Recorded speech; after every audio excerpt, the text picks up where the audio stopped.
Heal the world, make this a better place for you and for me and the entire human race.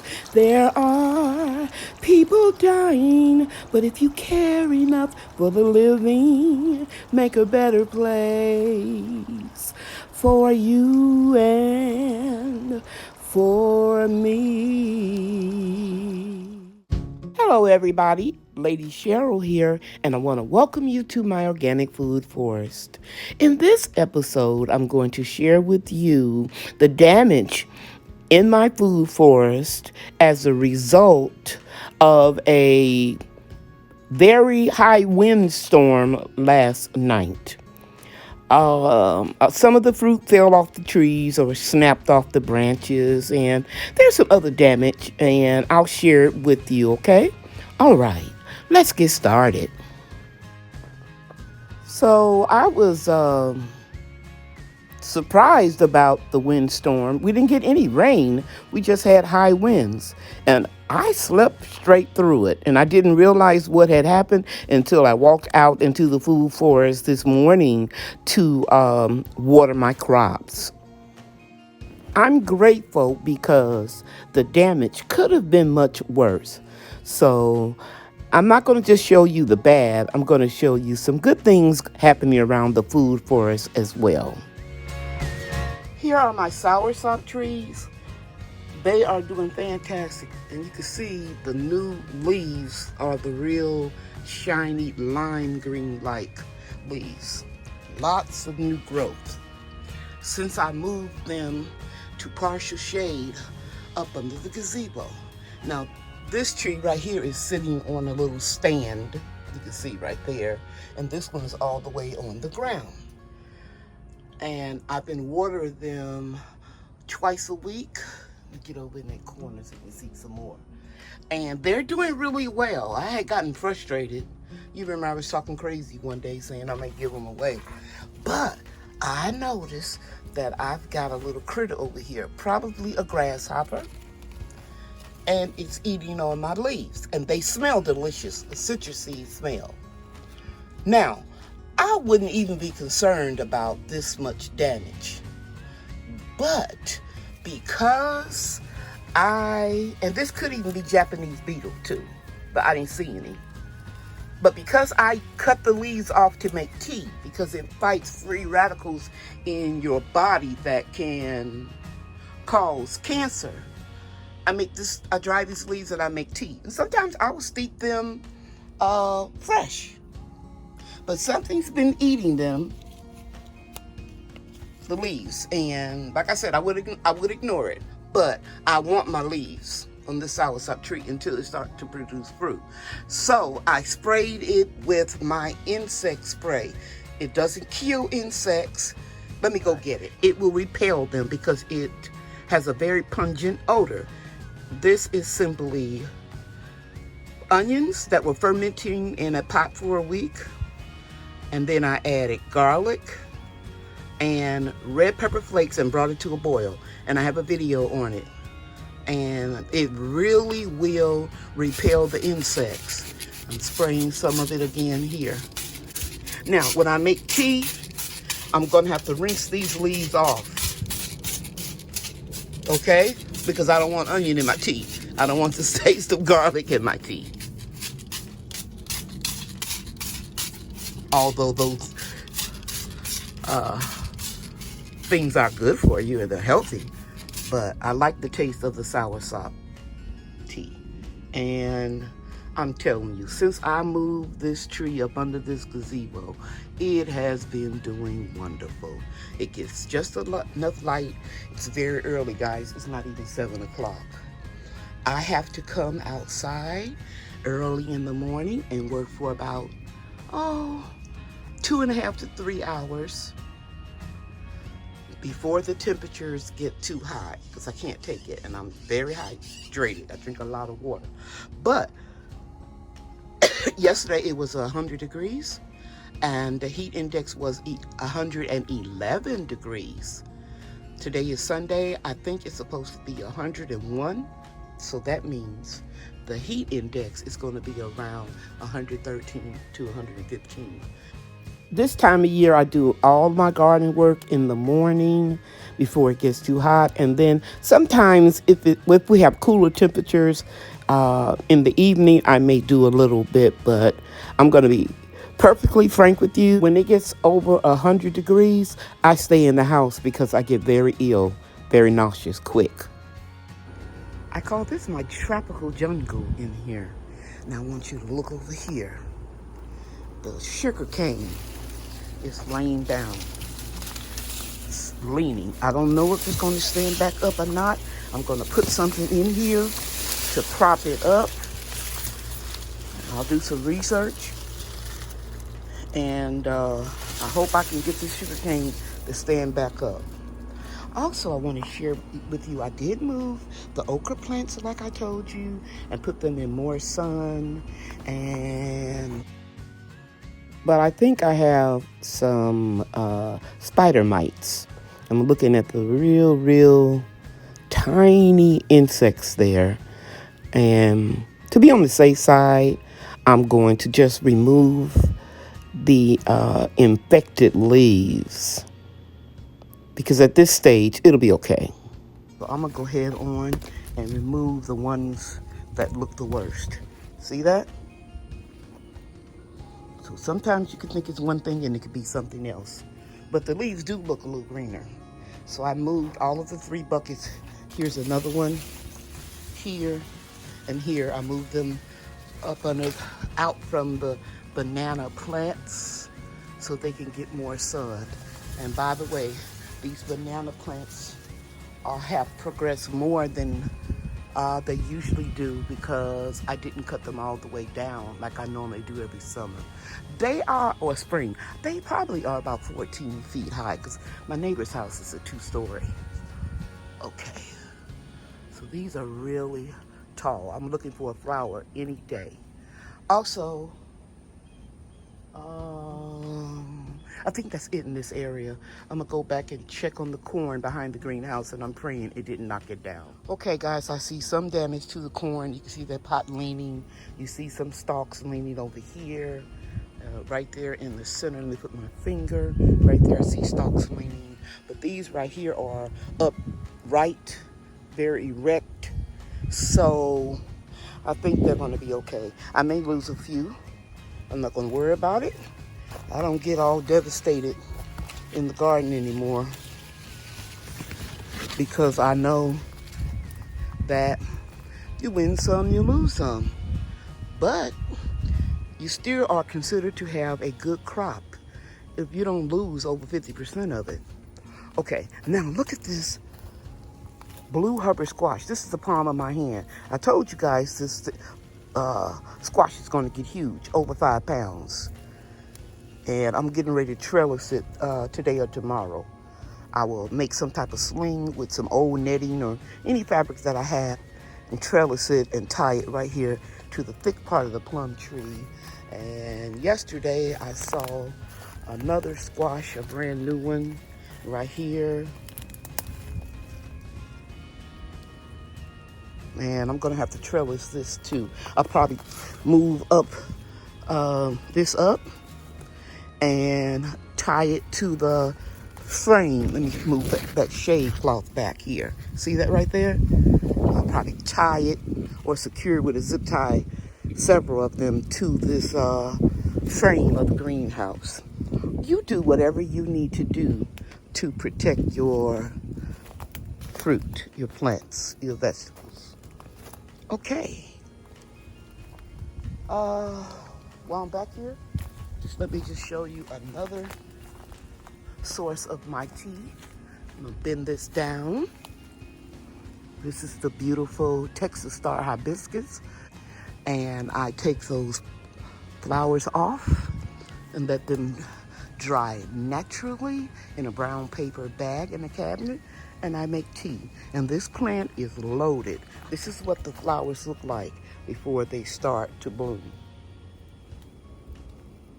I've had my Texas Star Hibiscus, and just look at all those blooms that are getting ready to come. And it looks a little bit like okra leaves, Texas star hibiscus, actually any hibiscus, and okra, all look from are in the same family as marijuana leaves, marijuana plants. So this is going to be loaded, and down here is where I have all of my mint, and I need to trim it out. It's a shame I bought a new edger and haven't even used it, and I've had it about 6 months. But I'm gonna go all down here and clear up this pathway down here. And if you're wondering why I still have some of the remnants of the greenhouse cover, let me lift this up and show you. It's because all of those cement blocks are too heavy for me to lift, and I have to wait until my sons can come over and help me, because in the past I have lifted those and strained myself and was in the bed for about a week, and I'm not doing that anymore. Okay, so I have those little blocks, those center blocks, and they're really concrete. They don't even make center blocks anymore. It has ash in it, and it's center blocks, and it's not suitable for raised garden beds. But anyway, I'm not growing anything out of these, but I do some of them, like you can see over here. But they don't make them with that center in it anymore, so they're now called concrete or cement blocks. But I have these going all the way around my greenhouse, and that's what helps to secure it, because the winds can blow very high and strong, but my frame will wiggle a little, but it won't lift up and take off. Okay, I'm just going to show you real quickly the fig tree, brown turkey fig tree. Remember, it had the white powdery mildew, and it's doing well. And I just want to say to all those people that gave me different remedies to use, every one of them that you said except for one, mouthwash, I tried them all and it burned the leaves. I'm gonna go in closer, so I want you to see this. If it holds true, this is going to be the best season yet for these fig trees. I have another one on the other side of the garden that is not as big as this one, but the figs, honey, are on this tree. This tree is loaded. I am so excited, and I'm gonna pick them just before they get ripe so the squirrels won't get them. Let me tell you about my heirloom zinnias. Aren't they beautiful? They reseed themselves. Look over here. These are all the second generation from the seeds that I started in January. I just leave some of them in the pot and they just reseed, and they'll keep doing that until the first freeze. Okay, I think that's all I wanted to show you in this area. I love the Mexican petunias. They really bring the bees to the yard. I did do a preventative spray on the Miho Satsuma, but so far, so good. My little oranges are getting bigger. I'm excited. This is the first year for me to get fruit. And when I put that on our Facebook page, that I had flowers and a piece of fruit, one of the members in the Facebook group recommended that I remove the fruit for the first 5 years. And this is the 3rd year. And I didn't take his advice, because I said, I want to see what it's supposed to do. And I did a lot of research, and I didn't see anything in my research that said I had to remove the fruit the first 5 years. It did say for the first 2 or 3 years to remove it. No, first 2 years, I think. I don't know, guys. But anyway, I followed my instinct, and I am so glad I did. And you can see it's in a large container, and it's loaded with fruit. And I mean, all down here, just beautiful pieces of fruit. And my grand angels and I are going to enjoy it this year. I'm not going to try to make anything out of it. As far as canning is concerned, I plan to just enjoy the fruit with my grand angels. Okay, you're wondering what's in this bucket? It's weed tea. I pull up anything that's not infected in the wood chips, put it in buckets, fill it up with rainwater, and then I put a top on it and let it ferment for a couple of weeks. And when I'm watering my garden, I put a little bit on the plants and add water. Okay, look here, guys. Look at those figs. I'm stooping down. Look at those figs. Oh, but you can see them. I don't know if you can see them, but they're loaded. I'm talked about them. I've heard people say that the squirrels get their figs, so I'm going to watch these real carefully. Guys, remember that one stalk of corn right there? It bent it. Now, when it gets wind damage like that, if those roots are damaged, it won't stand back up. And you can see that the ginger is leaning too. This is the shampoo ginger. This is my regular ginger. I think this will stand back up. I'm going to put a stick in here and prop it up. And I think this regular ginger here would be okay. But let me go around and show you some more damage in the food. A few hours later, and that one lonely corn stalk is not gonna stand back up. And plus it would have been hard to pollinate that one volunteer corn. So I'll just take this and put it in my weed tea. Well, the wind knocked down one of my pears, and I hope it'll be still good enough to eat. It's real hard. I'll put it on the counter. Still got 3 hanging on. Just looking around to see if the fruit has dropped. It's an ant inside of this bag. I'm gonna go ahead on and harvest this apple because it was just one on here. Oh, another pear down here on the ground, guys. That's what happens when you have a bad windstorm. All these apples look pretty good, but I think they're about ready to harvest. They're not that big. They're golden delicious. Yeah, I think I'm gonna harvest. Yep, see that one came down, off really easily. They're not gonna be real big the first year. I think I'll wait and harvest some when my grandkids are over. But everything else looks pretty good. Let me let you see over here in this corner. Good, the corn, let me go closer. The corn by the fence. Let me see if I can zoom in.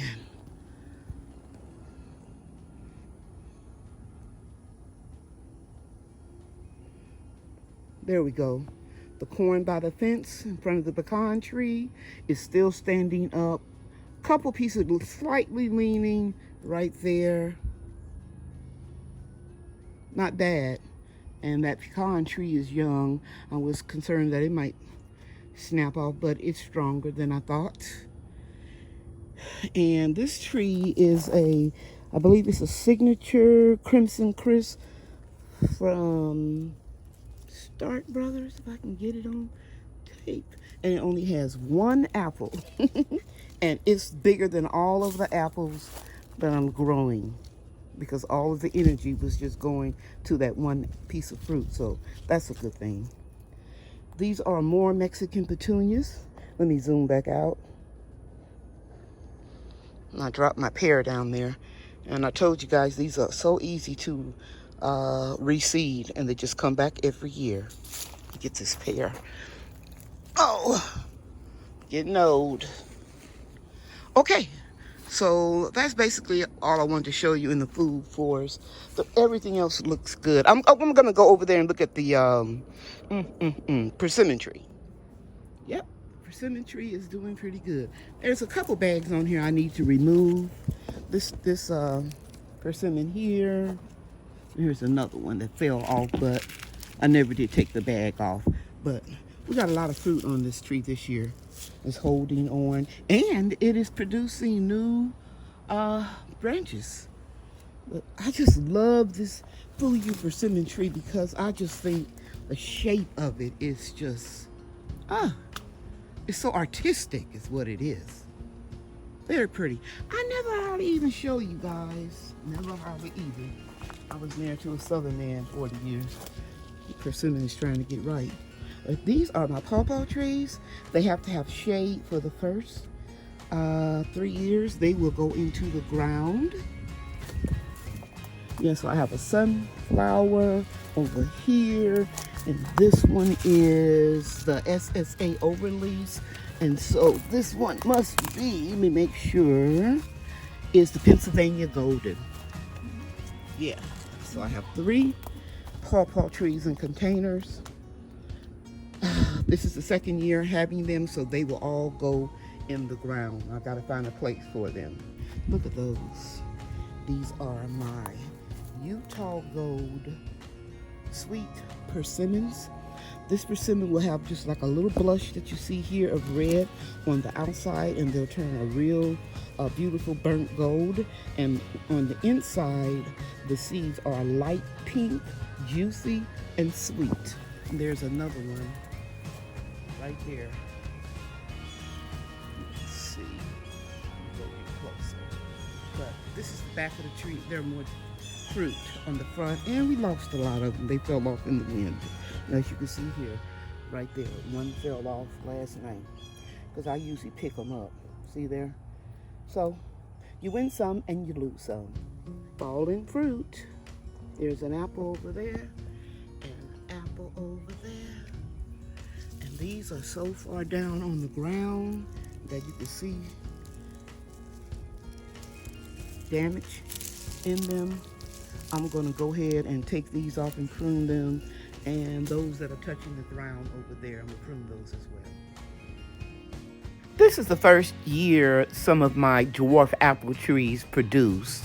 So going forward, I am going to definitely thin out the apples when I get large clusters at the tip of a branch that will hang down and touch the wood chips, because you're just extending an invitation to have rodents or ants, bugs to eat your apples. So I won't make that mistake again. Inside of the bag, see there? So I'm gonna cut that off. This one ain't too far down.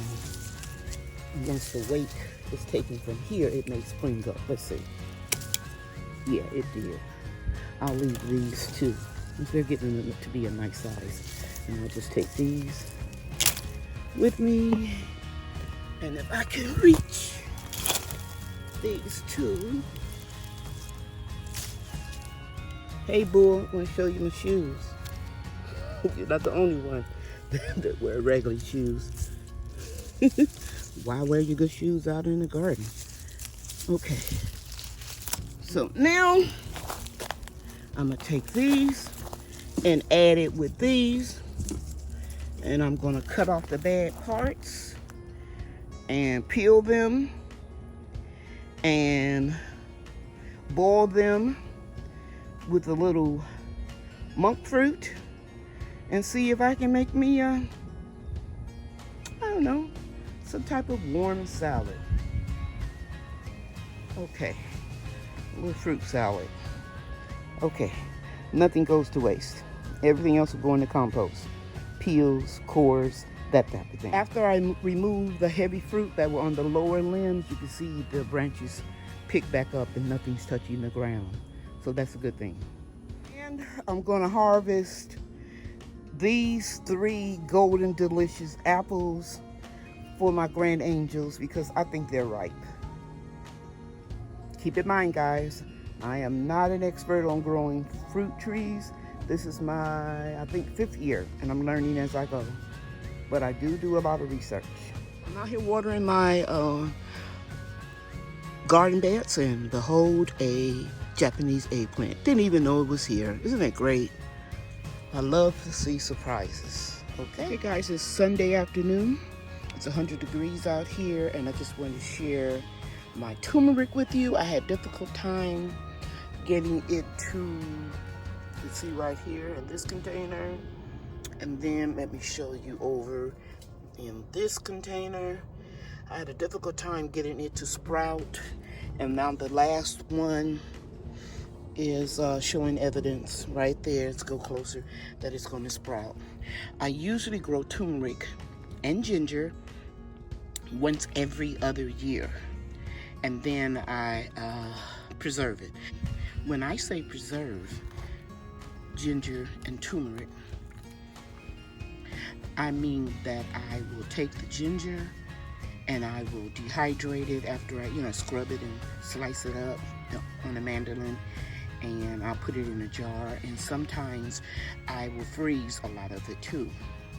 Turmeric is a different story. What I do for that is I will boil it, peel it, slice it, dehydrate it, and then ground it up into a powder, because I drink it in my tea because it's very good with a lot of medicinal purposes, but specifically for me, I use it to control inflammation. Okay, I hope you enjoyed my video. I appreciate you taking time out of your schedule to visit me today. Don't forget to join me on Monday nights for my live chats. The time is 7 o'clock Central Time Zone. And if you tune in early, around 6:45, if you have a specific question about gardening, I'll do my best to answer it. If I don't know the answer, because I don't know everything, I'll direct you to where you can get the answer.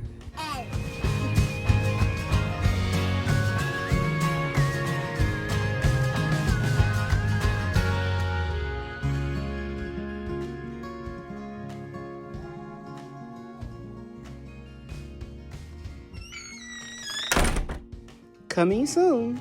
As a matter of fact, it'll be August, the relaunch of Lady Cheryl's products. These products are all inspired by nature for your hair, skin, and spirit, and they are made with love right in my kitchen from my heart to yours.